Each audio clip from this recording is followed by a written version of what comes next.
नमस्कार, स्वागत आहे तुमचं कृषी जागरणमध्ये। मी प्रतीक्षा काकडे। पाहूया बातम्यांचा वेगवान आढावा। त्याआधी नजर टाकूया आजच्या टॉप हेडलाईन्सवर। नवीन वर्षात स्वाभिमानी शेतकरी संघटना देणार नवा नारा।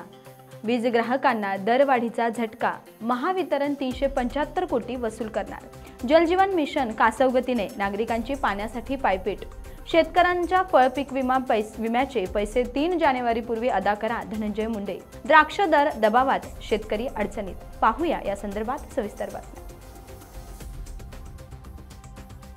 स्वाभिमानी शेतकरी संघटना सातत्याने शेतकऱ्यांच्या संदर्भातील महत्त्वाचे प्रश्न घेऊन लढत आहे।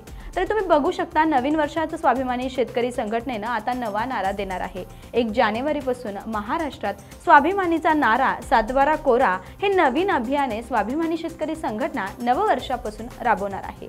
तर शेतकऱ्यांनी शेतीवर घेतलेले सर्व प्रकारचे कर्ज माफ करून त्यांचा सातबारा कर्जमुक्त करावा, यासाठी माजी खासदार राजू शेट्टी यांच्या नेतृत्वाखालील युवक प्रदेशाध्यक्ष दामोदर इंगोले यांच्या संयोजनात स्वाभिमानीचा नारा कर्जमुक्त नारा सातबारा अभियान राज्यातील गावागावात राबवण्यात येणार आहे। तर सन 2013 मध्ये राज्याचे उपमुख्यमंत्री देवेंद्र फडणवीस यांनी संकल्पना राबवून सोयाबीन कापूस दरवाढीची मागणी केली होती।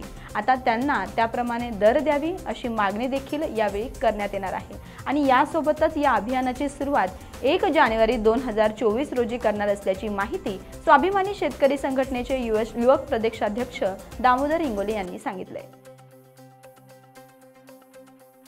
नववर्षाच्या सुरुवातीलाच वीज ग्राहकांना झटका बसण्याची शक्यता आहे। विद्युत नियामक आयोगाने महावितरणाला अतिरिक्त उत्पादन खर्चाचे 375 कोटी ग्राहकांकडून वसूल करण्यास परवानगी दिली आहे। आणि यामुळे ग्राहकांना जास्तीचे बिल येणार असल्याने नागरिकांच्या खिशाला मात्र अधिकची कात्री लागणार आहे।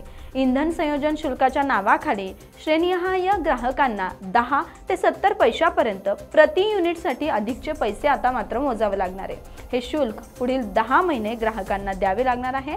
आणि त्यामुळे विद्युत नियामक आयोगाने महावितरणाला अतिरिक्त उत्पादन खर्चाचे 385.99 कोटी ग्राहकांकडून वसूल करण्यास परवानगी दिली आहे। तर त्यासोबतच सध्या महावितरणाने ग्राहकांसाठी पंचवार्षिक योजनेअंतर्गत 5 वर्षाचे विजेचे दर आधीच निश्चित केले आहे। आणि यावेळेस ही दरवाढ बीपीएल आणि कृषी ग्राहकांना देखील भरावी लागणार आहे। ग्रामीण भागातील नागरिकांना आणि दुर्बल भागाला पाणी मिळावे म्हणून सरकारने जलजीवन मिशन योजना सुरू केली आहे। मात्र या योजनेचे काम मागील 1.5 वर्षापासून नंदुरबार जिल्ह्यातली रखडल्याची स्थिती आहे।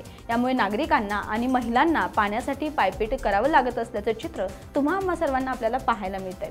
सरकारने या योजनेसाठी कोट्यावधी रुपये खर्च केले आहेत आणि तरी देखील योजना अद्यापही रखडलेली आहे।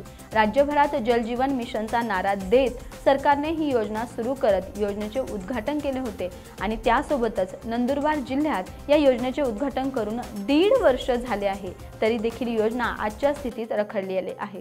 यामुळे ग्रामीण भागातील जलजीवन मिशनचे काम अजूनही अपूर्ण असल्याने आदिवासी भागातील नागरिकांना म्हणजे महिला वर्गाला पाण्यासाठी पायपीट करावी लागत असल्याचे चित्र आहे। या योजनेवर जिल्ह्यात लोकप्रतिनिधींपासून स्थानिक नागरिकांनी आरोप केले आहेत आणि त्यामुळे ही योजना आता वादात सापडली आहे। पुनर्रचित हवामान आधारित फळपीक विमा योजनेत सहभागी झालेल्या रायगड जिल्ह्यातील शेतकऱ्यांना नुकसान भरपाईचे पैसे व्याजासह 3 जानेवारीपूर्वी अदा करावेत असे आदेश कृषी मंत्री धनंजय मुंडे यांनी दिले। रायगड जिल्ह्यातील तळा महसूल मंडळातील 7500 शेतकऱ्यांनी पुनर्रचित हवामान आधारित फळपीक विमा योजनेत सहभाग घेतला होता। त्यापैकी 2500 शेतकऱ्यांच्या नुकसान भरपाईची रक्कम अदा करण्यात आली होती। मात्र महसुली मंडळाच्या विभाजनाच्या तांत्रिक मुद्द्यावरून भारतीय कृषी विमा कंपनीने 2940 शेतकऱ्यांची 9 कोटी रुपये नुकसान भरपाईची रक्कम अदा केलेली नाहीये।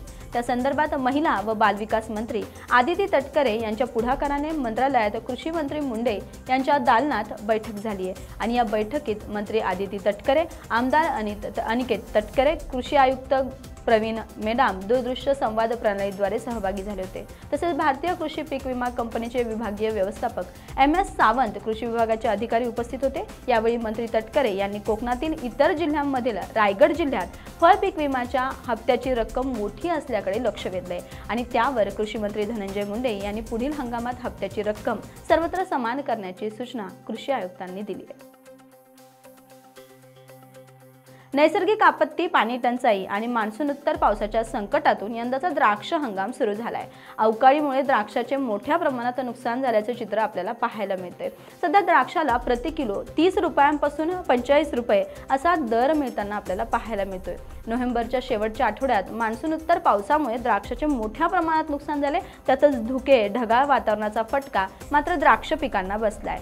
मण्यांवर म्हणजे द्राक्षांवर बुरशीजन्य कर्करोगाचा प्रादुर्भाव झालाय। हंगाम सुरू होऊन 8 दिवस झाले तरी पुरेसे व्यापारी दाखल झालेले नसल्यामुळे थंडीमुळे व्यापारी आले नसल्याचे द्राक्ष उत्पादकांनी सांगितले आणि द्राक्षाचे उत्पादन कमी असूनही बाजारपेठेत द्राक्षांना उठाव होत नाही आणि त्याचा परिणाम द्राक्षाच्या दरावर झालाय।